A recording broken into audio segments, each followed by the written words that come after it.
మరో 10 ఏళ్లు తమదే అధికారమని సీఎం రేవంత్ రెడ్డి అన్నారు. అరంగర్లో ప్రొఫెట్ ఫర్ ది వరల్డ్ పుస్తకావిష్కరణ కార్యక్రమంలో పాల్గొన్న ఆయన ఎన్నికల సమయంలోనే రాజకీయాలు చేస్తామని, మిగతా సమయంలో అభివృద్ధిపైనే దృష్టి సారిస్తామని చెప్పారు. పార్లమెంటులో అసదుద్దీన్ ఓవైసీ పేద ప్రజల పక్షాన గళమెత్తడం చూస్తే గర్వంగా ఉంటుందని అన్నారు. టీపీసీసీ నూతన చీఫ్ గా మహేష్ కుమార్ గౌడ్ రేపు బాధ్యతలు స్వీకరించనున్నారు. మధ్యాహ్నం 12 గంటలకు భారీ ర్యాలీగా వచ్చి అసెంబ్లీ ఎదురుగా ఉన్న తెలంగాణ అమరవీరుల స్తూపానికి నివాళులర్పిస్తారు. అనంతరం రేవంత్ రెడ్డి నుంచి బాధ్యతలు తీసుకుంటారు.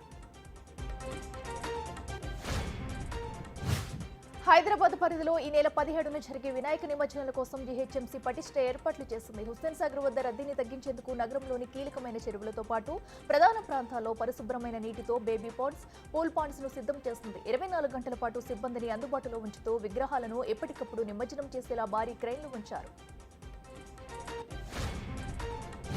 విశాఖలోని కూర్మన్నపాలెం వద్ద ఉక్కు కార్మికులు, నిర్వాసితులు ఆందోళన చేపట్టారు. ముడిసరుకు కొరతతో మరో ఫెర్నెస్ ఆపేస్తున్నామని కార్మికులు ఆరోపించారు. పెట్టుబడుల ఉపసంహరణ దిశగా ఢిల్లీలో వారం రోజులుగా చర్చలు జరుగుతున్నాయని కార్మికులు గుర్తు చేశారు.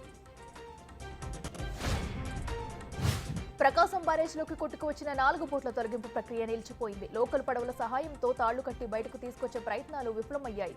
దీంతో మరో పద్ధతిలో బయటకు తెచ్చేందుకు రెస్క్యూ సిబ్బంది ప్రణాళికలు రూపొందిస్తున్నారు. 3 రోజులుగా బోట్ల తొలగింపు ఆపరేషన్ కొనసాగుతూనే ఉంది. రోడ్డు ప్రమాదంలో గాయపడిన యువతి చికిత్స పొందుతూ మృతి చెందింది. కొత్తగూడ చౌరస్తా నుంచి మాదాపూర్ వైపు నడుచుకుంటూ రోడ్డు దాటుతున్న మాధవి అనే యువతిని వెనుక నుంచి వేగంగా వచ్చిన ఆర్టీసీ బస్సు ఢీకొట్టింది. ప్రమాదంలో తీవ్రంగా గాయపడిన ఆమె చికిత్స పొందుతూ మృతి చెందింది.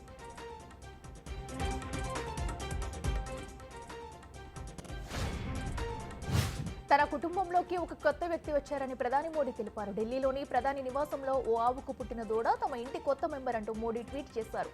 ఆ దూడ నుదుట దీపం ఆకారం ఉండటంతో దానికి దీప్ జ్యోతి అని నామకరణం చేశారు.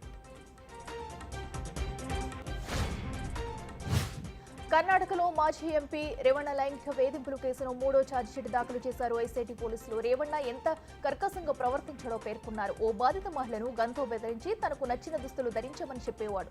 అత్యాచార సమయంలో మహిళను నవ్వాలని బలవంతం చేసేవాడు. ఆ వీడియోలు చిత్రీకరించి 3 ఏళ్ల పాటు ఆమెపై అత్యాచారం చేశాడని తెలిపారు.